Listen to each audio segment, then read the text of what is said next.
Hello all, Alex here with Tech Corner, here to walk you through how you can go about changing your password in your Google account through Gmail. So let's go ahead and dive in.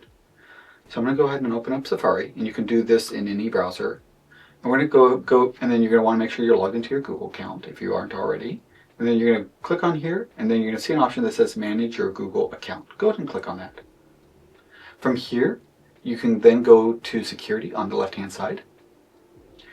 And then you're going to see an option that says Password. Go ahead and click on that. And it's going to prompt you. It might ask you to type in your Google password one more time, but once you've done that, you're going to be brought down to this window where you're going to go ahead and create your new account. Now, one thing I do also recommend doing is setting up multi-factor authentication, and I'll show you a video on how to do that in your Google account.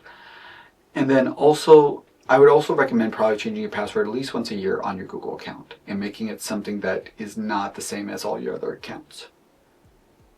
If you enjoyed this tech feed, feel free to throw a thumbs up. If you're interested in further content from this channel and want to support this channel, it's totally free. Go ahead and subscribe and click that bell notification to receive alerts when new videos are posted.